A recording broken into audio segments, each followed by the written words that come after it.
stealing from the people. It has also created a perverse incentive structure where people join public service and not the private sector to get rich, where people's riches or poverty are easily traceable to the duration in or out of office. This will have to end. As I declared a few days ago, I am looking forward to a government that shall embark on a direct cash transfer program to the 2 million poorest households in the country going forward. And I will repeat, I am looking forward to a government that shall embark on a direct cash transfer program to the 2 million poorest households in the country going forward. This program will reach about 8 million poor Kenyans a year, given that the average size of a household across the country is 4 individuals. This initiative will integrate the current social protection program, on which we already spend 38 billion Kenya shillings. We would add about 100 billion shillings to this and expand it to include the poorest of the poor among Kenyans. And nobody should lie to Kenyans that taxes would have to rise for this to be realized. Far from it. This shall be done with resources redirected from a range of ministries that will initially take a 25% cut in their budgets. The budget cuts will be followed by an even wider rationalization aimed at transferring government services to the poor and towards assisting the private sector, SMEs in particular, to grow and to prosper. Cash transfers will be aimed at providing immediate relief to millions of Kenyans, but they will not be the ends into themselves. They will run hand in hand with investment in long-term measures to create jobs, reduce costs of living, and secure businesses, among other needs. We will be disclosing those measures in due course. But going forward, we intend to make social welfare a critical and urgent policy agenda in the country with the aim of restructuring and strengthening those in place while coming up with new ones. All this will be accompanied by an aggressive anti-corruption campaign that would not only save money, but also yield additional resources to be directed at protecting the poor. The figures may vary, but we are in agreement that the government is losing billions of shillings every year. We have been told Kenya is losing a third of its budget, the equivalent of about 6 billion US dollars, or Kenya shillings 600 billion, to corruption every year. We have also been told the country loses 2 billion shillings every day. I don't need to emphasize what this money can do, but I can emphasize that the losses can and will be stopped.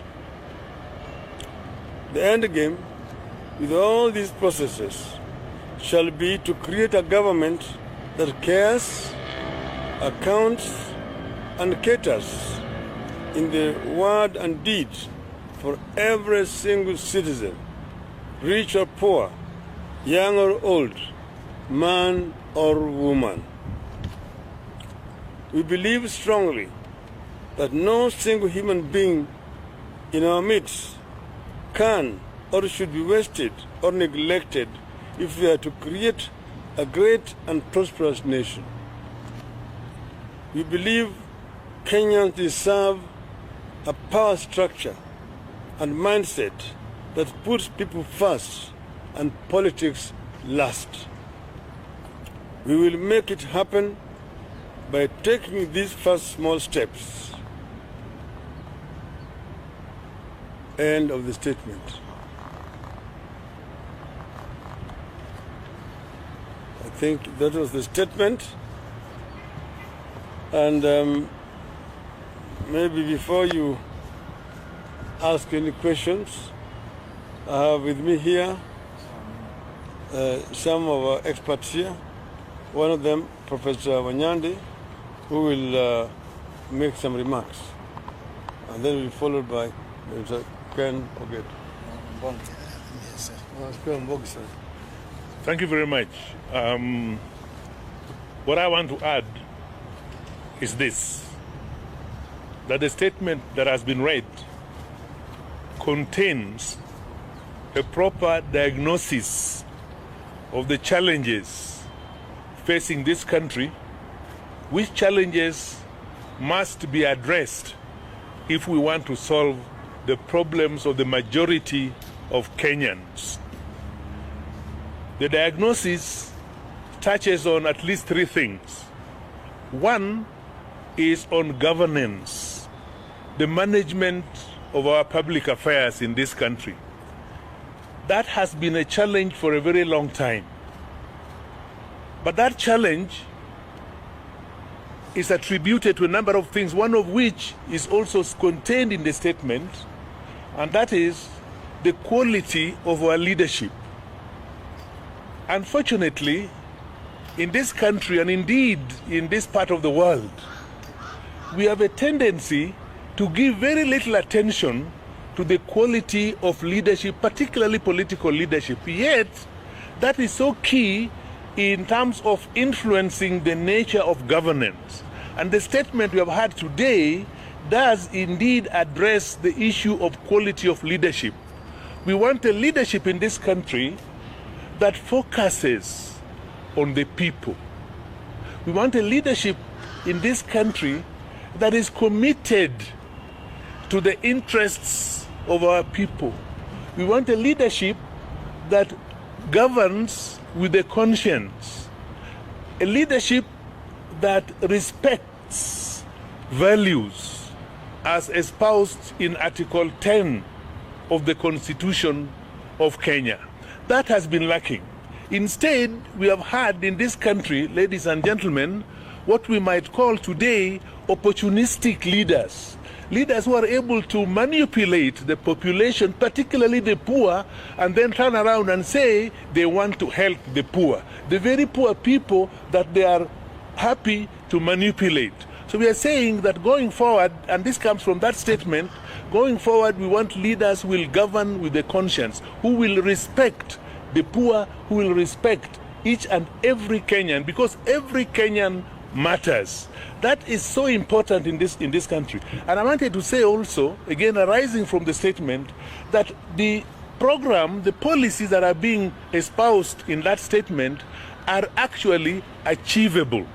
They are achievable because they are based on careful analysis of the figures that is provided to this country by the Kenya National Bureau of Statistics, so that you work on the basis of facts, not on the basis of opinion. It is so important, and therefore I'm saying that really that statement, in my view, is so fundamental that Kenyans should give it a very serious thought as we move forward. I will now call upon my friend and colleague to say one or two things. Thank you very much, Professor Wanyandi. In summary, really, the statement that the Prime Minister read is simply a commitment that he is giving to the people of Kenya. It is a pledge.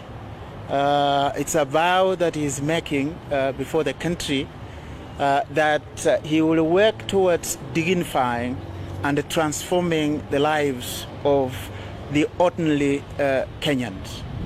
And this commitment is based on a simple fact, which I can loosely call the present truth. It is true, friends from the media, that there are many Kenyans who sleep without food. There are many Kenyans who don't have a roof over their shoulders.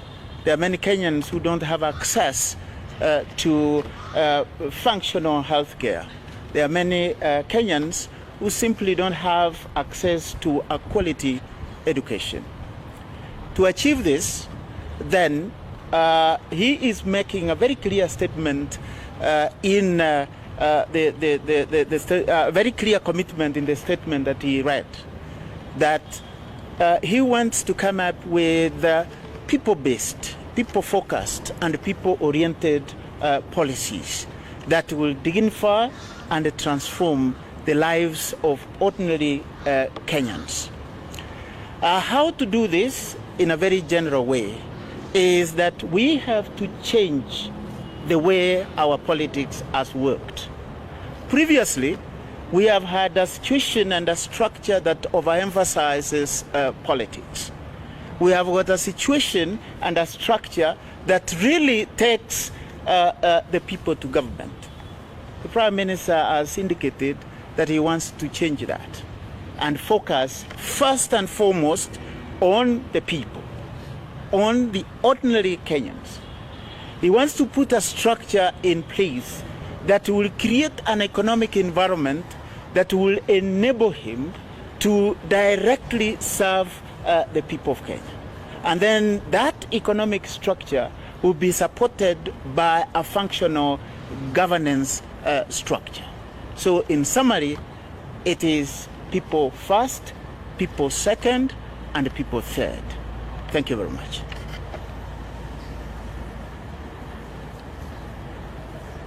I talked about 5 U's. Utu, undugu, umoja, usawa, and uzalishaji. Those are the 5 U's that we want. That is summarizes the kind of society that we want to create going forward. Yeah, question by the Prime Minister. My name is Kenna from People Daily. There is concern that the 6,000 might create dependence syndrome whereby people will not find the need to work out and plow their land, depend on that the $6,000. And then the second question, the issue of the East African free trade and all that. We've seen that Uganda is complaining that we cannot allow their milk, and also we cannot allow their grains. When your government takes over, how shall we be able to handle it? It's cheaper to produce milk and maize in Uganda. What do you tell the farmers in Kitale? Thank you. Well, it is not really creating a dependency syndrome. What we are talking about here is something that has been done in other parts of the world.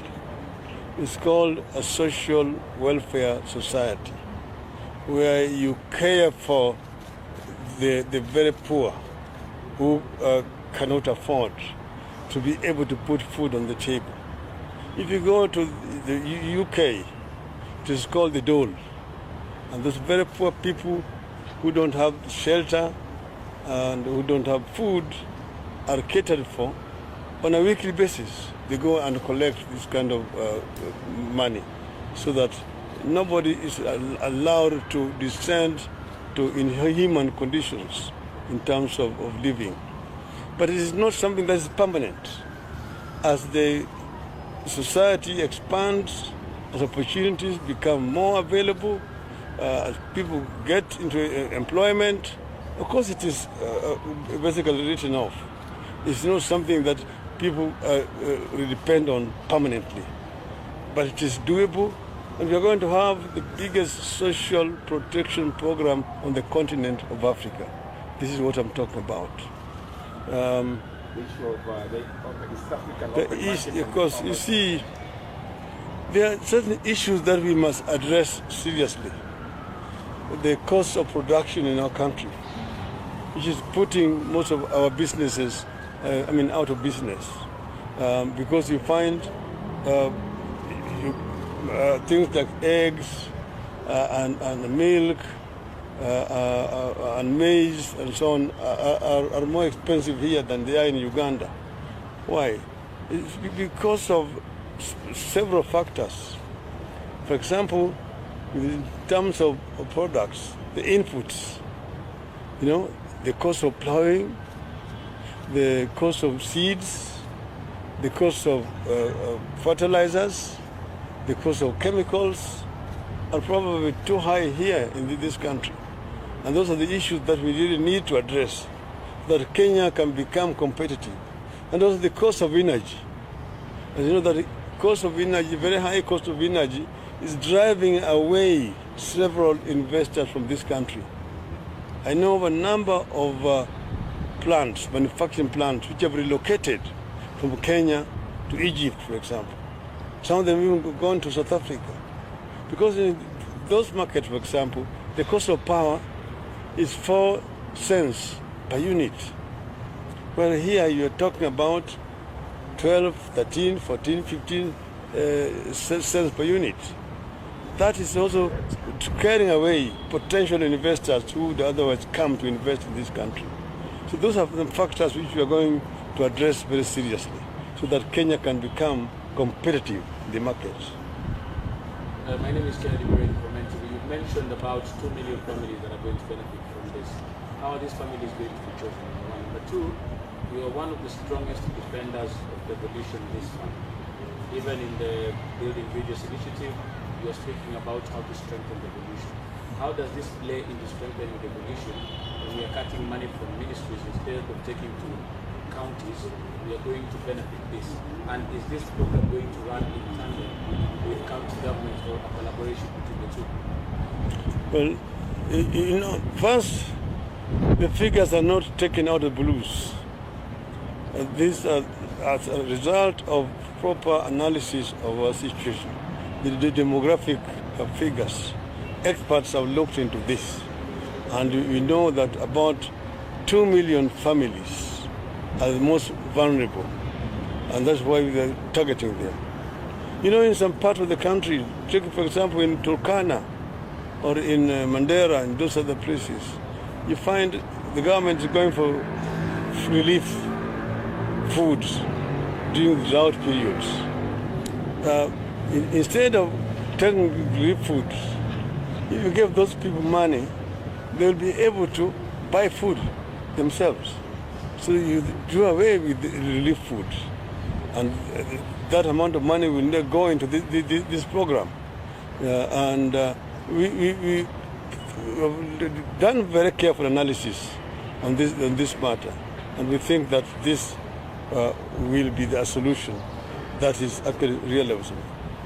We are cutting certain amount of money from ministries, about 25%. But you see, what we have also done analysis, there's a lot of money which is remaining with ministries at the national level for functions which have themselves already been devolved. That money can go to this social protection program. But apart from that, there are the money services which need to be performed by the devolved governments, which are being held up here, and staff also being held up here. We want the national government to release those staff to go down to the county government, and the resources will follow them down there. We know that it is actually possible to devolve up to 35% without much problems. We know that more revenue will be coming when you plug those loopholes and deal with corruption. As you know, we are talking about just 150 billion shillings for this program. But 600 billion shillings is being lost to corruption on an annual basis. So if we plug those loopholes, there will be more than sufficient money to deal with this program. And we are determined, and we did it before. When we came into government in 2003, we found when the government was under collecting revenue on a budget of 500 billion, they were only collecting about 200 billion, and they were depending on donors for 300 billion. We changed that, and within 1 year, we had jumped from 200 billion to 500. It went to 750 budget, to 900 billion, and eventually we reached 1 trillion. And also the rate of growth changed from negative to +2 to +5. In the fourth year, we had reached +7% rate of growth. And we actually had planned to go to double digits. And I'm certain we would have reached double digits if the event of 2007, 2008 had not interrupted this. So what we are saying is that we want to not to confine ourselves to single-digit growth. I am convinced that we can attain double-digit growth in this country if we deal first with the biggest enemy we have, which is corruption. And I'm actually telling Kenyans that this corruption can be managed with the determination, and we will manage it. So my name is Emmanuel from KTNX. We saw a lot of concerns about the kazi mtaani and the amount that was set aside to be transferred to the people working there. Are you going to make sure that this is not going to be another way to bring corruption and make sure that the money that is supposed to reach those people actually reach them? You see, programs like kazi mtaani or kazi kwa vijana or kazi mashambani are not permanent programs. They're basically emergency measures which are aimed at putting money in the pockets of the youth when the economy is going bad the way it's been going bad, when the youth are so vulnerable. And they're palliative measures which we introduce. But as the economy normalizes and opportunities arises, of course there will be no need for them. The youth will be employed in much more meaningful enterprises. We have come up with a very clear program. You saw it in the BBI, how we are going to empower the youth to be self-supporting. That we're going to create a fund through which the youth can borrow money and don't pay any interest until after 7 years when those enterprises have matured. But most importantly, we are going to begin with skills development to ensure that these youth are imparted with proper skills before they are given these monies. And then we're also going to ensure that programs such as 30% of the contracts for the national government and the county government going to the youth, how is that going to be implemented? We said we are going to create a ministry of youth affairs, which is run by the youth. And then there's also going to be a commission. We want to make it a constitutional commission, that National Youth Commission, which is itself going to ensure that the programs that have been prepared are actually implemented, that the 30% of the projects under the national government actually go to the enterprises owned by the youth. And the same thing in the county government. And this will happen. And that way, we will ensure that the micro, small and medium enterprises are given priorities that they deserve, because that is the beginning point, and helps to come up. Then we are also going to deal with these issues of competition with imports. You'll find that a number of enterprises owned by the youth are actually not having access to markets. The market is flooded with cheap, sometimes substandard products from outside the country. We need to find a way of regulating this so that our made in Kenya find a market. I started business in the industrial area, and the industrial area used to be vibrant. There were companies there employing very many people. Today, you go to industrial area, it is a distressing sight. It is a cemetery of industries which used to manufacture. A number of them have relocated to either Zambia, to Egypt, to South Africa, because of conditions I've talked about. But so those enterprises are now basically warehouses. What used to be factories employing 200, 300, 500 people are now just warehouses for containers carrying goods from China and non-employing watchmen. So a company that used to employ 200, 300, 500 people is now only employing 2 people. So we have been busy exporting jobs to China. We must bring back those jobs here. And if we bring back those jobs here, we'll absorb a lot of this unemployment. Our youth who are roaming the streets, skilled but have no jobs. This we are determined to do. And this is how we are going to raise up this country to the level that we want. Thank you. The Kenyans are actually so much impressed with your blueprints, and you had actually indicated earlier on that after the Azimio la Umoja country where you actually decided whether to declare your interest officially in forming the next government, and also whether you have a conversation with your brothers in the Kutoka Alliance. That's a topic for another day. Then also on the issue of as an African leader, are you concerned about the yesterday's verdict from the Kenyans? Let me first confine myself to this subject here. I launched what I call Azimio la Umoja, meaning basically a declaration of unity of our people.